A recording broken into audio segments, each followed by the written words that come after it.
ਦਰਸ਼ਕੋ break ਤੋਂ ਬਾਅਦ ਤੁਹਾਡਾ ਸਭ ਦਾ ਭਰਪੂਰ ਸਵਾਗਤ ਹੈ। ਸੋ ਪਹਿਲੇ ਸੈਗਮੈਂਟ ਦੇ ਵਿੱਚ ਆਪਾਂ ਗੱਲਬਾਤ ਕੀਤੀ ਨੇਪਾਲ ਦੇ ਹਵਾਲੇ ਨਾਲ ਐਂਡ ਦੂਸਰੇ ਸੈਗਮੈਂਟ ਦੇ ਵਿੱਚ ਆਪਾਂ ਗੱਲਬਾਤ ਕਰਨ ਜਾ ਰਹੇ ਹਾਂ ਕਿ ਭਾਰਤ ਵਿੱਚ ਮੀਡੀਆ ਦੀ ਆਵਾਜ਼ ਨੂੰ ਅਤੇ ਵਿਚਾਰਾਂ ਦੀ ਜੋ ਆਜ਼ਾਦੀ ਨੂੰ ਪੂਰੀ ਤਰ੍ਹਾਂ ਜੋ ਹੈ ਦਬਾਉਣ ਦਾ ਅਮਲ ਹੈ ਬਰਾਬਰ ਜਾਰੀ ਹੈ। ਸੋ ਹੁਣ ਬੰਬੇ ਹਾਈ ਕੋਰਟ ਨੇ ਨੋਟਿਸ ਜਾਰੀ करके ਇਹ ਕਿਹਾ ਹੈ ਕਿ ਖਾਲਿਸਤਾਨੀ ਜੋ ਪੱਖੀ ਜਿਹੜੇ ਟਵੀਟ ਨੇ ਉਹ ਬੰਦ ਕਰਵਾਏ। ਸੋ ਇਸ ਉੱਪਰ ਆਪਾਂ ਵਿਚਾਰ ਚਰਚਾ ਕਰਨ ਜਾ ਰਹੇ ਹਾਂ। ਸੋ ਅਸੀਂ ਚਾਹਾਂਗੇ ਕਿ ਤੁਸੀਂ ਸਾਡੇ ਨਾਲ ਇਸੇ ਤਰ੍ਹਾਂ ਹੀ ਬਣੇ ਰਹਿਣਾ। ਦੇਖਣ ਸੁਣਨ ਲਈ ਤੁਹਾਡਾ ਸਭ ਦਾ ਬਹੁਤ ਬਹੁਤ ਸ਼ੁਕਰੀਆ। ਜੀ ਡਾਕਟਰ ਸਾਹਿਬ ਕੀ ਕਹਿਣਾ ਚਾਹੋਗੇ? ਦੇਖੋ ਅਕਸਰ ਮੀਡੀਆ ਦੀ ਇੰਪੋਰਟੈਂਸ ਤੇ ਅਸੀਂ ਗੱਲ ਕਰਦੇ ਹਾਂ ਕਿ ਕਿਵੇਂ ਕਿਸੇ ਵੀ ਡੈਮੋਕ੍ਰੇਸੀ ਦੇ ਵਿੱਚ ਉਸ ਨੂੰ ਚੌਥਾ ਥੰਮ ਜਾਂ ਚੌਥਾ ਸਤੂਨ पिलर मन्निया जाता है लैजिसलेचर एग्जैक्टिव और जुडिशरी तो बाद। और भारत जिहड़ा नाम निहाद तां अपने आप नूं दुनिया की सब तो वड्डी जमहूरीयत कहंदे ने, पर किवें उन्होंने फ्रीडम ऑफ एक्सप्रैशन के हक नूं दबाया खास तौर पर पिछले लगभग 6 सालों तो ਜਦੋਂ कि इंदिरा गांधी ने एमरजेंसी पीरीयड च पूरा क्रश कीती सी आज़ादी फंडामेंटल राइट्स खो लए सी। पर हुण जो माहौल है जिवें उन्हां दे कुछ निरपक्ष लोग कहंदे ने कि ये वर्स्ट दैन एमरजेंसी है, क्योंकि एमरजेंसी च तां तुसीं दुनिया नूं कहंदे सी बाहरले मुल्कां नूं जी कि मुੱਢਲੇ हक जिहड़े ने ਉਹ ਇਹਨਾਂ ਨੇ ਸਸਪੈਂਡ ਕਰ ਦਿੱਤੇ ਨੇ ਔਰ ਮੁੱਢਲੀਆਂ ਆਜ਼ਾਦੀਆਂ ਖੋਹ ਲਈਆਂ। ਹੁਣ ਕੋਈ ਕਨਸਟੀਟਿਊਸ਼ਨਲੀ ਇਵੇਂ ਕੀਤੇ ਬਿਨਾਂ ਹੀ ਜੋ ਕੁਝ ਹਕੂਮਤ ਮੈਜੋਰਿਟੇਰੀਅਨਿਜ਼ਮ ਦੇ ਨਾਂ ਥੱਲੇ ਕਰ ਰਹੀ ਹੈ उसने हर आज़ादी नूं, वो बोलण दी आज़ादी है, मीडिया दे विच आउण दी गल है, ईवन हैल्थ और दूसरे मामलिਆਂ 'ਚ ਜਿਹੜੇ लोग आवाज़ भी चुकते हैं कि भाई प्रॉपर इलाज नहीं हो रहा, करप्शन दवाइयां 4-4 गुणा वध विक रही ने। हुण असी देख रहे हैं कि भारत ने 1 मिलियन केसां की लाइन क्रॉस कर ली है और एवरी डे 50-50 हज़ार नवे केस जिहड़े ने आ रहे हैं। लेकिन जिहड़ा इहदे ते आवाज़ भी चुकदा है उस नूं भी चुक के अंदर दे दिता जाता है, किते भी कोई होर जिहड़ी उणताई कोई पॉइंट आउट करदा है उहनूं भी दे दिता जाता है। और इस सारे दे विच खास तौर ते असीं अकलीतां दे हवाले नाल कश्मीर च असीं देख रहे हैं कि किवें कश्मीरियां दीआं मुੱਢਲੀਆਂ आज़ादियां दा हनन कीता होया है, जिहनूं मर्जी पब्लिक सेफ्टी एक्ट दे थल्ले ਚੱਕ ਲੈਂਦੇ ਨੇ। पंजाब च असीं देखिया किवें UAPA दा इस्तेमाल करके unlawful activities and prevention act दा 90 तो ज़्यादा सिखां नूं 240 ਦੇ ਕਰੀਬ ਉਹਨਾਂ 'ਚ ਲੋਕ ਨੇ पर केस 90 ਤੋਂ ਜ਼ਿਆਦਾ ਉਹਨਾਂ ਨੂੰ ਚੁੱਕ ਕੇ ਅੰਦਰ ਦਿੱਤਾ। ਔਰ ਹੁਣ ਸੋਸ਼ਲ ਮੀਡੀਆ ਦਾ ਅਸੀਂ ਦੇਖਦੇ ਹਾਂ ਵੀ ਆਲਰੇਡੀ ਅਸੀਂ ਤਾਂ TV 84 ਦੇ ਹਵਾਲੇ ਨਾਲ ਗੱਲ ਕਰੀਏ ਜੂਨ ਦੇ ਪਹਿਲੇ ਹਫਤੇ पाबंदी ला दी है, फेसबुक भी यूट्यूब भी उत्थे कोई एक्सैस नहीं कर सकता। इस तरह बाकी चैनल्स भी जिहड़े माड़ी मोटी पंथ की गल करते सी। हुण इस सारे दे नाल नाल उन्होंने किवें सिस्टमैटिकली रेफरेंडम 2020 की गल नूं जिहड़ा उन्हां दा एक मुੱਢਲਾ हक है, कोई उहदे नाल सहमत है नहीं है ये बिसाइड्स दा पॉइंट है, पर गल ये है भी जो कर रहे हैं वो लीगल है, इंटरनेशनल लॉ के थले लीगल है, UN चार्टर के थले लीगल है। और उन्होंने किवें उत्थे सिक्स फॉर जस्टिस ते पहला पाबंदी लाई, फिर उन्होंने 4 एक्टिविस्ट नूं दहशतगर्द ऐलानिया। उन्होंने जिहड़ा भी वो कोई क्योंकि 4 जुलाई तो रजिस्ट्रेशन शुरू है, जिहड़ा भी कोई वो पोर्टल बनाते हैं जिवें उन्होंने रशियन पोर्टल के उत्ते उन्होंने उत्थे पाबंदी ला देंदे ने। लेकिन इहदे बावजूद फेसबुक ते तां पेजिज वो इन्ने अल्टरनेट उन्होंने इस्तेमाल करने पैंदे ने गल करन दे लई, वो समझदे ने सिस्टम नूं। लेकिन उन्होंने ईवन ट्विटर, क्योंकि ट्विटर के उत्ते जो तुसीं ट्विटर करते हो उहदा एक ट्रेंड हैशटैग शुरू हो जाता है, उस सारे नूं तुसीं अगे करते हो। हुण इन्होंने इन्हां दे BJP के एक MP ने बॉम्बे हाई कोर्ट दे विच ये पटीशन की पब्लिक इंटरस्ट लिटिगेशन। उन्होंने कहा जी जिहड़ा ट्विटर है ये तो प्रमोट कर रहा है सैपरेटिस्ट एजेंडे नूं। हुण देखण वाली गल ये है भी तुसीं इंटरनेशनल लॉ भी छड्ड दिओ, भारत का अपना कॉन्स्टिट्यूशन जिहदे थल्ले ये फैसला सुप्रीम कोर्ट दा है कि पीसफुल तरीके दे नाल खालिस्तान कहना कोई कानून की वायलेशन नहीं है। और इहदे थल्ले जिहड़े केस सैडिशन दे पंजाब च दर्ज हुंदे रहे ने अपने श्रोमणी अकाली दल अमृतसर जां होर एक्टिविस्ट, वो सारे केस इसलिए टुट जाते रहे कि सुप्रीम कोर्ट की वो एक प्रेसिडेंट सैटिंग जिहड़ी है वो एक जजमेंट है जस्टिस मार्कंडे काटजू उस बेंच ते सी जिहने। लेकिन इहदे बावजूद किवें इन्हां दे ईवन हाई कोर्ट भी वो पटीशन एक्सैप्ट कर रहे हैं और वो पब्लिक इंटरस्ट लिटिगेशन के जी देखो ਇਹ ਟਵਿੱਟਰ ਜਿਹੜਾ ਇਹ ਤਾਂ ਪ੍ਰਮੋਟ ਕਰ ਰਿਹਾ ਹੈ ਰੈਫਰੈਂਡਮ 2020 ਨੂੰ, ਔਰ ਉਹਨੇ ਐਕਸੈਪਟ ਕੀਤੀ ਹਾਈ ਕੋਰਟ ਨੇ ਪਹਿਲਾਂ ਪੈਟੀਸ਼ਨ। ਹੁਣ ਇੱਥੇ ਨਹੀਂ, ਅੱਜ ਇਹਨਾਂ ਦੀ ਮੇਨ ਖਬਰ ਹੈ ਡੇਲੀ ਹੰਟ ਦੀ Bombay high court issues legal notice to Twitter pro Khalistan tweets. ਉਹਨਾਂ ਨੇ ਨੋਟਿਸ ਕਰਕੇ ਉਹਨਾਂ ਨੂੰ ਕਿਹਾ ਕਿ ਵੀ ਇਹ ਜਿਹੜਾ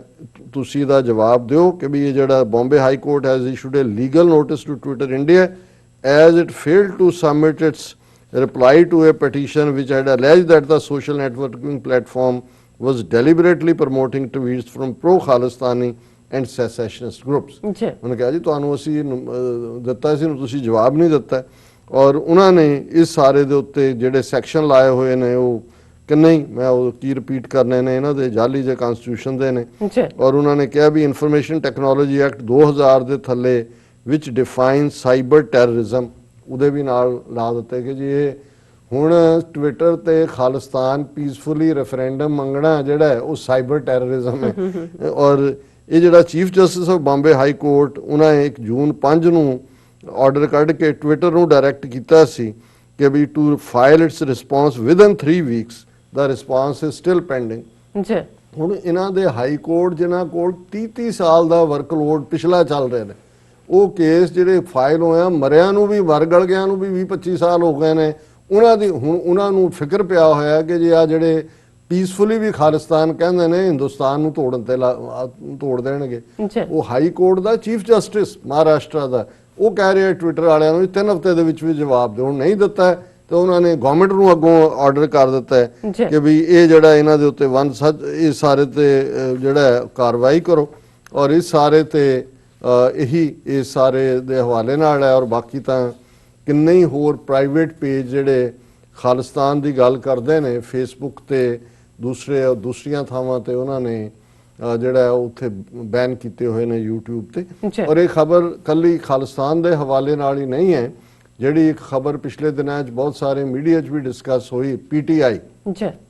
ਇਹਨਾਂ ਦੀ ਆਪਣੀ news agency press trust of India, ਜਿਹਨੇ ਇੱਕ ਚਾਈਨੀਜ਼ ਐਂਬੈਸਡਰ ਦਾ ਇੰਟਰਵਿਊ ਕੀਤਾ ਇਹ ਬੈਲੈਂਸ ਦੱਸਣ ਦੇ ਲਈ। ਉਹ ਵੀ ਦੁਨੀਆ ਨੂੰ ਥੋੜਾ ਬਹੁਤ ਦੱਸਣਾ ਚਾਹੁੰਦੇ ਨੇ ਕਿ ਜੇ ਇਹਨਾਂ ਦੀ ਸਾਈਡ ਇਹ ਹੈ, ਉਹਦੇ ਤੇ ਹੀ ਉਹਨਾਂ ਨੇ ਪੂਰਾ ਐਕਟ ਕੀਤਾ। ਔਰ ਇਹ ਹੈ ਕਿ ਵੀ ਪ੍ਰੈਸ ਟਰਸਟ ਆਫ ਇੰਡੀਆ ਇਸ ਦੇ ਉੱਤੇ ਉਹਨਾਂ ਨੇ fine land and development office which comes under union ministry of housing and urban affairs has sent a notice to news agency PTI demanding it to cough up more than rupees 84 crore as penalty. The notice issued dated July 7th says penalty has been imposed due to breaches at its office in Delhi. ਤੁਸੀਂ ਬਹਾਨਾ ਹੀ ਬਣਾਉਣਾ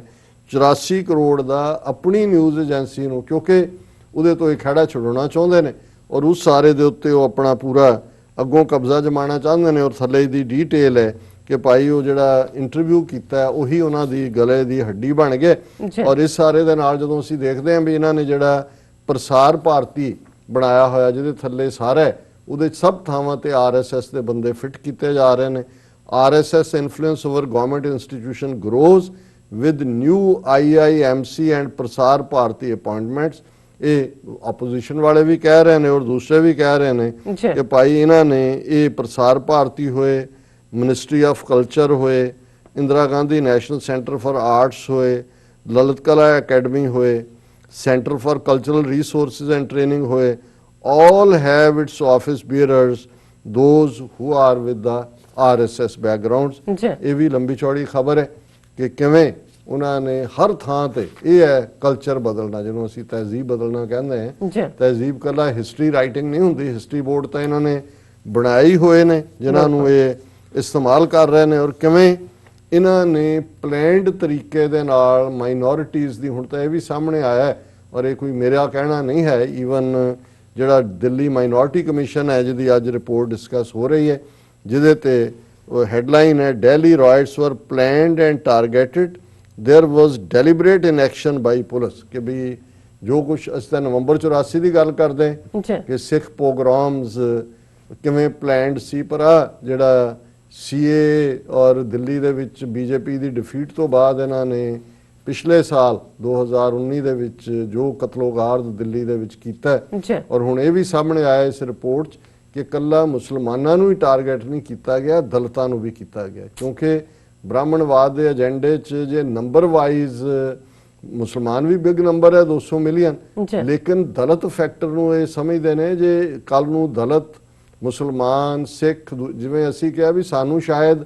ਆਪਣੀ strength ਦਾ ਅਹਿਸਾਸ ਨਹੀਂ ਹੈ, ਦੁਸ਼ਮਣ ਸਾਡਾ ਸਮਝਦਾ ਵੀ ਉਹਨੇ ਕਿੱਥੇ ਵਾਰ ਕਰਨਾ ਔਰ ਉਹਨੇ ਦਲਿਤਾਂ ਨੂੰ ਵੀ ਇਸ ਸਾਰੇ 'ਚ ਲਿਆ। ਪਰ ਇਹ ਕਿਵੇਂ ਪਲਾਨਡ ਸੀ, ਇਹ ਦਿੱਲੀ ਮਾਈਨੋਰਿਟੀ ਕਮਿਸ਼ਨ ਦੀ ਰਿਪੋਰਟ ਹੈ ਕਿ ਬਈ ਉਹਨਾਂ ਨੇ the riots in North East Delhi in February this year, ਪਿਛਲੇ ਸਾਲ ਨਹੀਂ ਹੋਏ, ਫਰਵਰੀ 'ਚ ਹੋਏ ਨੇ ਇਸ ਸਾਲ ਜਦੋਂ ਚੱਲ ਰਿਹਾ ਸੀ ਸਾਰਾ, ਔਰ ਟਰੰਪ ਆਇਆ ਹੋਇਆ ਸੀ ਗੁਜਰਾਤ, ਫਿਰ ਦਿੱਲੀ ਆਇਆ। ਦਿਸ ਈਅਰ ਵਰ planned and targeted and not spontaneous, while there was a deliberate inaction over several days from the part of police,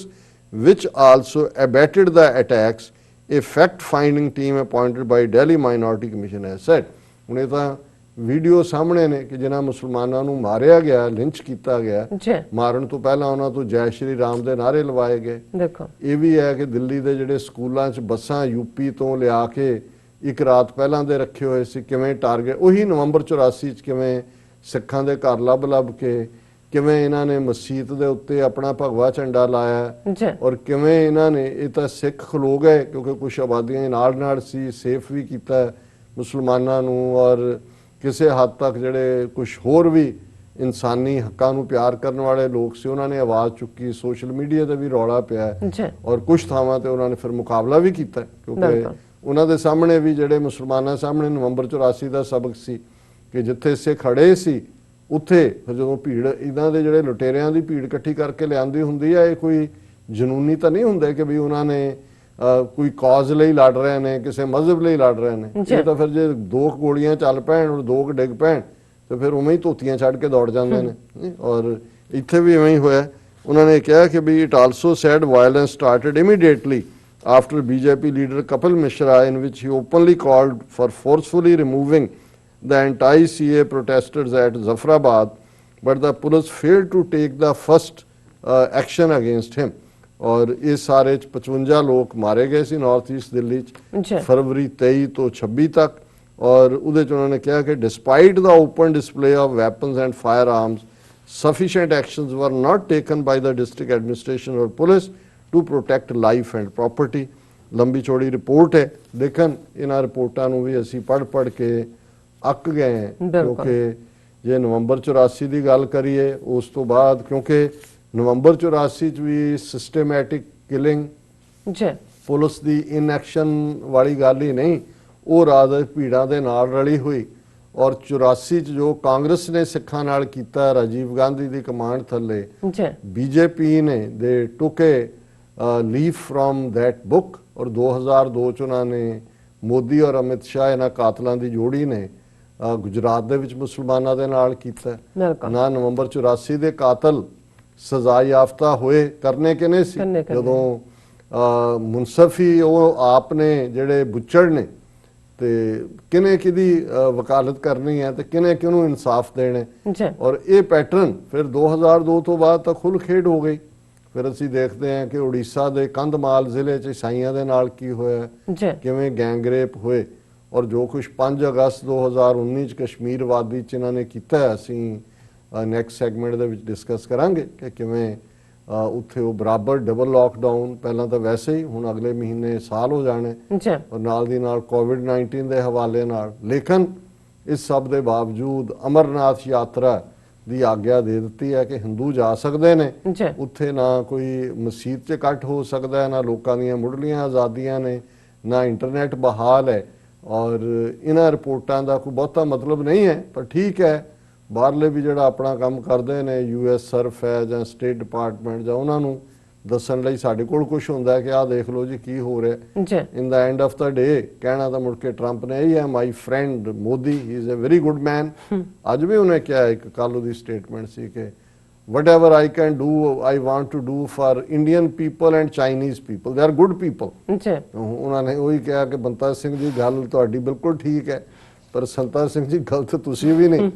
ਹੁਣ ਉਹ ਦੋਨੋਂ ਹੀ ਆਪਸ ਲੜਨੇ, ਉਹ ਕਹਿਣ ਜੀ ਮੇਰੀ ਹਮਾਇਤ ਕੀਤੀ। ਸੋ ਇਹਨਾਂ ਉਹਨਾਂ 'ਚ ਅਹਿਸਾਸੇ ਕਮਤਰੀ ਹੈ, ਇਨਫੀਰੀਅਰਿਟੀ ਕੰਪਲੈਕਸ ਹੈ ਇੰਡੀਅਨਸ 'ਚ ਜੀ ਕਿ ਇੱਥੇ ਕਿਸੇ ਤੁਰੇ ਜਾਂਦੇ ਗੋਰੇ ਰੰਗ ਦੇ ਕੁੱਤੇ ਦੇ ਮੂੰਹੋਂ ਵੀ ਇੰਡੀਆ ਨਿਕਲ ਜਾਏ ਨਾ, ਉਹਦੇ ਗਲ 'ਚ ਵੀ ਫੁੱਲ ਦਾ ਹਾਰ ਪਾ ਕੇ ਉਹਦੀ ਵੀ ਆਰਤੀ ਕਰਨ ਲੱਗ ਜਾਂਦਾ ਕਿ ਵੀ ਇਹਨੇ ਇੰਡੀਆ ਗਿਆ ਹੈ ਨਾ। ਭਾਵੇਂ ਉਹ ਉਲਟੀ ਕਰਦੇ ਨੇ, ਉਹਦੀ ਆਵਾਜ਼ 'ਚੋਂ ਹੀ ਇੰਡੀਆ ਬਣ ਗਿਆ। ਜੀ ਸੋ ਇਵੇਂ ਹੀ ਜਦੋਂ ਕੋਈ ਮੋਦੀ ਦੇ ਲਈ ਕੋਈ ਲਫ਼ਜ਼, ਇਹ ਫਿਰ ਉਹਨਾਂ ਦਾ ਮੀਡੀਆ ਐਸਾ ਪੂਰਾ ਉਹਦੇ ਤੇ ਰੌਲੇ ਤੇ ਹੁੰਦਾ ਹੈ ਕਿ ਜੀ ਪੂਰੀਆਂ ਹੈਡਲਾਈਨਸ ਲਾਈਆਂ ਹੁੰਦੀਆਂ ਕਿ ਜੀ ਦੇਖੋ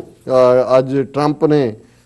ਜਿਹੜਾ ਬਿਲਕੁਲ ਸਿਫਤ ਕਰ ਦਿੱਤੀ ਹੈ, ਔਰ ਉਹਨੇ ਇਹ ਕਿਹਾ ਕਿ ਜੀ ਮੈਂ ਮੋਦੀ ਔਰ ਮੈਂ ਇੰਡੀਆ ਦੇ ਲੋਕਾਂ, ਹਾਲਾਂਕਿ ਉਹਨੇ ਜੇ ਤੁਸੀਂ ਉਹਦੀ ਸਟੇਟਮੈਂਟ ਦੇਖਦੇ ਹੋ ਤਾਂ ਉਹਨੇ ਚਾਈਨਾ ਨੂੰ ਨਾਲ ਬਰਾਬਰ ਬੈਲੈਂਸ ਰੱਖ ਕੇ ਕਿਹਾ ਕਿ ਵੀ ਜਿਹੜਾ ਇੰਡੀਆ ਔਰ ਚਾਈਨਾ ਦੇ ਲੋਕਾਂ ਨੂੰ, ਹਾਂ ਇਹ ਮੈਨੂੰ ਮਿਲ ਗਈ ਸਟੇਟਮੈਂਟ, ਉਸ ਨੇ ਕਿਹਾ want to do everything possible to keep peace for people of India China. Trump ਮਤਲਬ ਉੱਥੇ ਜੁੱਤੀਆਂ ਖਾ ਕੇ ਕੁੱਟ ਖਾ ਕੇ ਇਹ ਕਹਿ ਰਿਹਾ over the past several weeks the Trump administration has come out in support of India against ਇਹ ਇਹਨਾਂ ਨੇ ਆਪਣੀ ਹੈਡਿੰਗ ਲਾਈ। ਹੁਣ ਤੁਸੀਂ ਦੇਖੋ ਵੀ ਉਹਦੀ ਸਟੇਟਮੈਂਟ, ਹੁਣ ਉਹਨੇ ਕਿਹਾ Trump has said he wants to do everything possible to keep peace for the people of India and China according to his spokesperson। Direct भी नहीं बोल रहे, स्पोक्सपर्सन कह रहा है कि ट्रंप ने कहा कि मैं for people of India and China ਉਹਨਾਂ ਦੇ ਲਈ ਜੋ ਵੀ ਪੋਸੀਬਲ ਹੋਏ ਉਹ ਮੈਂ ਕਰਨ ਨੂੰ ਤਿਆਰ ਹਾਂ ਇਸ ਸਾਰੇ ਦੇ ਲਈ। ਔਰ ਉਹਨੇ ਕਿਹਾ I love people of India and I love the people of China. ਇਹ ਟਰੰਪ ਹੈ। ਕਰ ਲੋ, ਬੰਤਾ ਸਿੰਘ ਨੂੰ ਦੀ ਫੇਵਰ ਕੀਤੀ ਹੈ ਕਿ ਸੰਤਾ ਸਿੰਘ ਦੀ ਕੀਤੀ। And I want to do everything possible to keep the peace for the people. ਹੁਣ ਵਾਟ ਅ ਬਿਗ ਡੀਲ। लेकिन बड़ी खबर बनाई हुई है कि जी ट्रंप ने बल्ले बल्ले करती और ये खबर भी पीटीआई दी है और ਉਹਦੇ ਚ ਨਾਲ ਦੀ ਨਾਲ ਉਹਨਾਂ ਨੇ ਪੂਰਾ ਪੋਂਪੀਓ ਦੀ ਸਟੇਟਮੈਂਟ ਵੀ ਜੋੜ ਦਿੱਤੀ, ਰੌਬਰਟ ਬ੍ਰਾਇਨ ਦੀ ਵੀ ਜੋੜ ਦਿੱਤੀ, ਯੂਐਸ ਨੈਸ਼ਨਲ ਸਿਕਿਉਰਿਟੀ ਐਡਵਾਈਜ਼ਰ ਦੀ ਕਿ ਜੀ ਉਹਨੇ ਕਿਹਾ ਇੰਡੀਆ ਡੈਮੋਕ੍ਰੇਸੀ ਹੈ, ਅਸੀਂ ਵੀ ਡੈਮੋਕ੍ਰੇਸੀ ਹਾਂ। ਹਾਂ ਤੁਸੀਂ ਵੀ ਸ਼ੈਤਾਨ ਦੀ ਔਲਾਦ ਡੀਮਨਕ੍ਰੇਸੀ, ਜੇ ਡੈਮੋ ਦੇ ਨਾਲ ਐਨ ਲਾ ਦਿਓ ਨਾ ਫਿਰ ਹੁੰਦਾ ਵੀ ਡੀਮਨਕ੍ਰੇਸੀ, ਇਨਫੈਕਟ ਇਹ ਡੀਮਨਕ੍ਰੇਸੀ। ਜੀ ਡਾਕਟਰ ਸਾਹਿਬ ਤੁਹਾਡਾ ਬਹੁਤ ਬਹੁਤ ਸ਼ੁਕਰੀਆ, ਤੁਸੀਂ ਦੂਸਰਾ ਅਹਿਮ ਇਸ਼ੂ ਸਾਡੇ ਦਰਸ਼ਕਾਂ ਨਾਲ ਸਾਂਝਾ ਕੀਤਾ। ਇਸ ਵਕਤ ਲੈਣੇ ਬ੍ਰੇਕ। ਵਿਊਅਰਸ ਤੁਸੀਂ ਸਾਨੂੰ ਇਸੇ ਤਰ੍ਹਾਂ ਹੀ ਬਣੇ ਰਹਿਣਾ, ਮਿਲਦੇ ਹਾਂ ਛੋਟੇ ਜਿਹੇ ਵਕਫੇ ਤੋਂ ਬਾਅਦ।